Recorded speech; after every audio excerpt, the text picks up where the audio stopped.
Good morning everyone. আশা করি তোমরা প্রত্যেকে অনেক অনেক ভালো আছো, সুস্থ আছো। প্রতিদিনের মতোই আজকেও একটা নিউ ব্লগ নিয়ে চলে এসেছি তোমাদের সাথে। তোমরাও যদি আমার ব্লগটা পুরোপুরি দেখার অনুরোধ রইল তোমাদের, আর চ্যানেলটিকে সাবস্ক্রাইব করার। তো ভালো লাগলে অবশ্যই লাইক করে দিও বন্ধুরা। তো সকালে দেখতেই পাচ্ছ ওকে নিয়ে একটু খুনসুটি করছি, ঘুম থেকে উঠেছে এখন। তার জন্য ওকে অনেকটা সময় ব্যয় করে করে তুলেছি, তারপর বাইরে চলে এসেছি এখন। আর রোদটা কিন্তু আজকেরে পুরোপুরি দিয়েছে, এখন একদম কুয়াশা নেই আজকেরে বলতে গেলে। সামনেই সরস্বতী পুজো আসছে, তোমরাও কেমন কি প্ল্যান করছো কমেন্ট করে জানিও। সূর্য মামা দেখো আম গাছের ভিতর থেকে উঁকি মারছে, বলছে তোরা উঠে পড় উঠে পড়, আর ঘুমাস না। আমি তো উঠেই গেছি। এই হলো আমাদের সকাল। তারপরে সোজা চলে এলাম ঘরে। আর কালকে প্রপোজ ডেতে আমাকে মিষ্টি দিয়েছিল আমার বর, তাই জন্য দুটো মিষ্টি ছিল। আর এটা আমার মেয়ে বলছে এটা আমি খাবো, তার জন্য ও বললো লাস্ট থেকে তুমি একটা আমি একটা। তো এইভাবেই দুজনে খাওয়া দাওয়ায় ব্যস্ত সবসময়ের জন্য। তো চলো প্যাকেটটা ভালো করে খুলে নিই। আর ও তো পাশে ভাত নিয়ে বসে আছে, রসগোল্লাটা ভালো করে মেখে মেখে খাবে। আর ও ভাত দিয়ে খেতে খুব ভালোবাসে। বাচ্চারা তো জানোই মিষ্টি খেতে খুব পছন্দ করে। তারপর হচ্ছে না বলে ও আবার চলে এলো।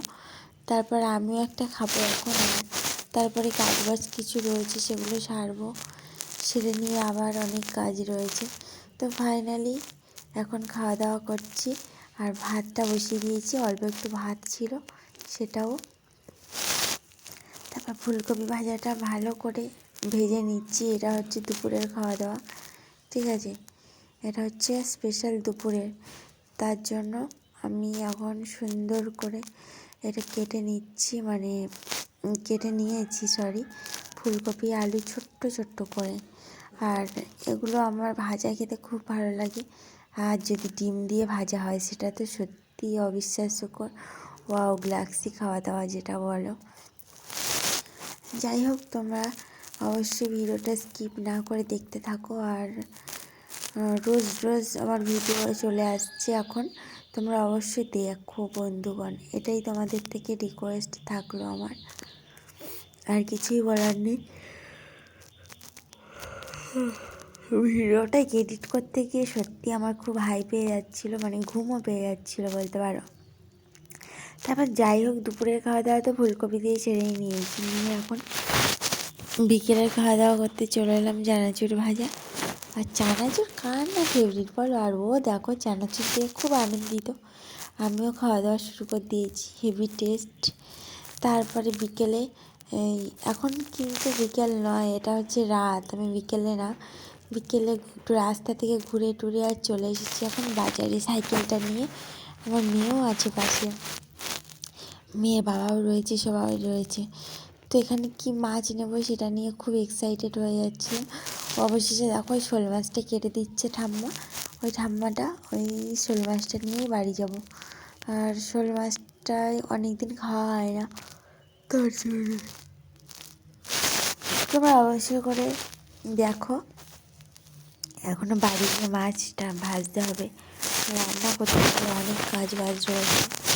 তো তার জন্যই আমি এখন মাছটা সুন্দর করে কেটে নিচ্ছি, আর গিয়ে এক্ষুনি ভেজে নেবো জাস্ট।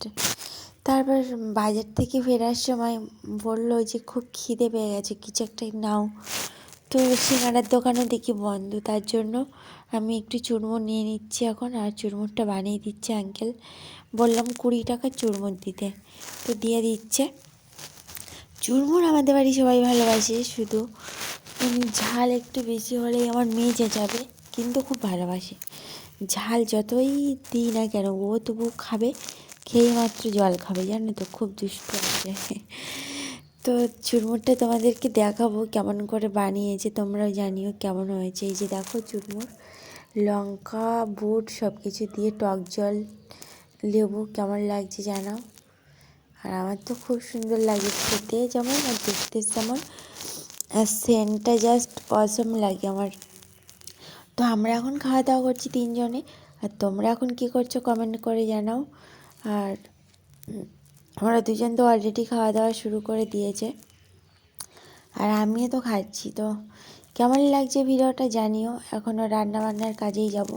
মেয়েকে আজকে একদমই বই পড়তে বসানো হয়নি। এই যে দেখো মাছগুলো ভেজে নিচ্ছি। তারপরে এই শোল মাছগুলো কেমন হয়েছে বলো। শোল মাছগুলো ভেজে নিয়েছি। আর শোল মাছ থেকে মাথা আর কান কাটা আলাদা করে দিয়েছিল কেটে, সেটা ভাজতে গিয়ে ভেঙে চলে গেছে। যাই হোক, যেরকম হয়েছে সেরকম হলেই হবে, পুরো তো ভেঙে যায়নি। ওটা আবার রান্না করব ভালো করে, টমেটো আলু দিয়ে মাছের ঝোল বানাবো। বা সরি, কচু নিয়ে এসেছি বাজার থেকে, কচু দিয়ে মাছের ঝোল বানাবো। আর এখানে ভাত বসিয়ে দিয়েছি দেখো। তো মাছটা এখন ভাজা হয়ে গেছে, আর এখনই চুনো মাছগুলো পড়ে আছে। চুনো মাছ বলতে এগুলো হচ্ছে মৌটি মাছ। এগুলো নিয়েছিলাম 150 গ্রাম। এগুলো অনেক বছর চোখে দেখিনি, গ্রামে হলে তো বলতেই হতো না।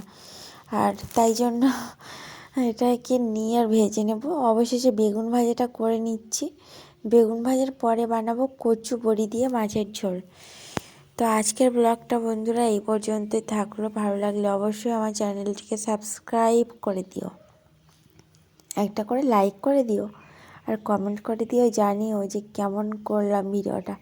খারাপ হলো না কি আর একটু বেটার করার দরকার ছিল, এটুকু তো জানাতে পারো তোমরা, তাই না? তো চলো, গুড নাইট। আর এবার মাছের ঝোলটা করবো, আর ভিডিওটা কন্টিনিউ করতে পারছি না।